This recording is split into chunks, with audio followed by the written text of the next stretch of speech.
ഇന്ന് നമ്മളോടൊപ്പം ഉള്ളത് പെരുമ്പുഴ ഗോപാലകൃഷ്ണൻ പിള്ള സാറാണ്.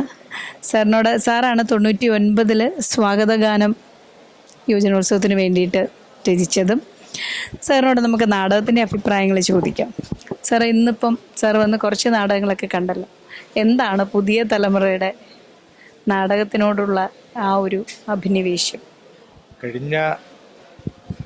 കഴിഞ്ഞ കാലങ്ങളെ അപേക്ഷിച്ച് നാടകത്തിന് ഒരുപാട് വ്യത്യാസം വന്നിട്ടുണ്ട്. ഒന്നാമത് സാങ്കേതികത്വത്തിലുള്ള വ്യത്യാസം, മറ്റൊന്ന് ലൈറ്റ് മറ്റു കാര്യങ്ങൾ ഉപയോഗിക്കാനുള്ള വ്യത്യാസം, പിന്നീട് സംവിധാനത്തിന് ഒരുപാട് മാറ്റം വന്നിട്ടുണ്ട്. ഇപ്പോൾ കൊല്ലം നാടകക്കാരുടെ നാടാണ്, പക്ഷേ കൊല്ലം നാടകക്കാരുടെ നാടാണെങ്കിലും നമ്മുടെ നാടകത്തിൽ എവിടെയെങ്കിലും ചേട്ടാ രാധ എന്നൊക്കെ വിളിച്ചാൽ ഒരു നാടകമാകുന്നൊരു കാലമായിരുന്നു. അതിൽ നിന്നും വിഭിന്നമായിട്ട് വർത്തമാനകാല സമസ്യകളെ വളരെ ലളിതമായിട്ട് പ്രേക്ഷകരിലോട്ട് സന്നിവേശിപ്പിക്കുവാൻ, അവരിൽ പായ കിളിർപ്പിക്കുവാൻ ഇപ്പോഴത്തെ നാടകങ്ങൾ കഴിയുന്നുണ്ട്. പ്രത്യേകിച്ച് ഞാൻ വന്ന ടീമിന്റെ പേരെടുത്ത് പറയാൻ പാടില്ല, ഇപ്പോൾ റിസൾട്ട് വരുന്നുണ്ട്. വടക്ക് ഉള്ള ജില്ലയിൽ നിന്ന് 2 നാടകങ്ങൾ ഞാൻ കണ്ടു.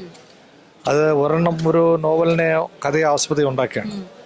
ഇപ്പോൾ ലാസ്റ്റ് കണ്ട പ്രണയത്തെ ആസ്പദമൊക്കെ ഉണ്ടാക്കിയാണ്. അതായത് പ്രണയം എന്ന് പറയുന്നത് സ്ത്രീയും പുരുഷനും തമ്മിലുള്ള പ്രണയം മാത്രമല്ലെന്നും മനസ്സും തമ്മിലുള്ള പ്രണയമാണെന്നും ആ പ്രണയം നിലനിന്നാൽ മാത്രമേ അപ്പോഴും നമുക്ക് ആ കൺസെപ്റ്റ് മാറണം. പ്രണയം എന്ന് പറഞ്ഞാൽ ഒരു വിശ്വപ്രണയമാണ് പുതിയ തലമുറയുടെ മനസ്സിലുള്ളത്. ഞങ്ങളപ്പോഴുടെ പഴയ തലമുറയുടെ എന്ന് പറഞ്ഞാൽ കേവലം ഒരു രതിയുമായി ബന്ധപ്പെട്ട ഒരു പ്രണയമായിട്ടുള്ളത്.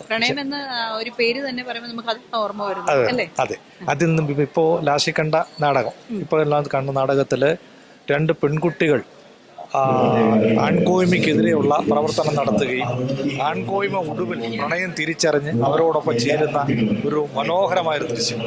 ഈ നാടകം ഇതിന്റെ വിധി പ്രസ്താവനയായിട്ട് ബന്ധപ്പെട്ട് ഞാൻ പറയുന്നതല്ല, എന്റെ ആസ്വാദനമായിട്ട് ബന്ധപ്പെട്ട് ഞാൻ പറയുന്നത്. നല്ല സന്തോഷം. കാരണം പുതിയ തലമുറ, എനിക്ക് തോന്നുന്നു പുതിയ തലമുറ ഇപ്പോഴ് കൂടുതലും നാടകത്തെ സ്നേഹിച്ചു തുടങ്ങിയെന്ന് തോന്നുന്നു. തീർച്ചയായും. ഞാൻ മാത്രമല്ല, ഇപ്പോഴ് ഈ നമ്മുടെ സ്കിറ്റുകളില്ലേ, ഹാസ്യമായിട്ട് തമാശയായിട്ട് ടിവികളിലൊക്കെ ഒരു സ്കിറ്റുകളില്ലേ, ആ സ്കിറ്റുകളിൽ പോലും സൗന്ദര്യബോധമുണ്ട്. പിന്നെ അതുപോലെ തന്നെ നവോത്ഥാനത്തിന്റെ ഈ ചെറിയ തിരുനാളങ്ങൾ എല്ലാ സ്കിറ്റുകളിലും ഉണ്ട്, തമാശയ്ക്കകത്ത് പോലും. പക്ഷേ ഈ നാടകം തമാശയല്ല, വളരെ സീരിയസ് ആയിട്ടാണ്, വളരെ ഗൗരവമായിട്ടാണ് അവർ കൈകാര്യം ചെയ്തിരിക്കുന്നത്. അപ്പോൾ നവോത്ഥാനം എന്ന് പറയുന്നത് പ്രണയം, സ്നേഹം, മനസമാധാനം, പരസ്പര ബഹുമാനം, ഇതെല്ലാം കൂടെ ചേരുമ്പോഴാണ് നവോത്ഥാനം ഉണ്ടാകുന്നത്. അപ്പൊ അതിന് ഒരു തിരികൊളുത്താൻ ഇപ്പോഴത്തെ നാടകങ്ങൾ, ഞാൻ കണ്ട നാടകങ്ങൾക്ക് പറ്റുന്നുണ്ട്. പിന്നെ പുതിയ തലമുറയ്ക്ക് താല്പര്യമുണ്ട്. ഈ കലാകാരന്മാരുടെ മനസ്സുകൂടി, ഇപ്പൊ അവർ കഥാപാത്രങ്ങളാണ്, ഇവരുടെ മനസ്സുകൂടി ഈ നവോത്ഥാനത്തിന് വിധേയമായാൽ നാളെ അങ്ങനെയും കുറച്ച് കൂട്ടുകാരെ നമുക്ക് കിട്ടും എന്നുള്ള പ്രായമുള്ള ഒരാളുടെ ഒരു സങ്കല്പമാണ്, സ്വപ്നമാണ്. തീർച്ചയായും ഞങ്ങളോടൊപ്പം പങ്കുവച്ചതിന്.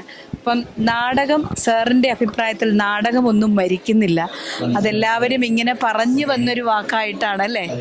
പുതിയ തലമുറയ്ക്ക് വീണ്ടും വീണ്ടും നാടകത്തിൻ്റെതായ ജീവനിലൂടെ അല്ലേ അവർ ജീവിക്കുന്നു, മറ്റുള്ളവരിലേക്ക് മെസ്സേജ് പകരുന്നു എന്ന് ഉള്ള അഭിപ്രായമാണ് സാറിനുള്ളത്.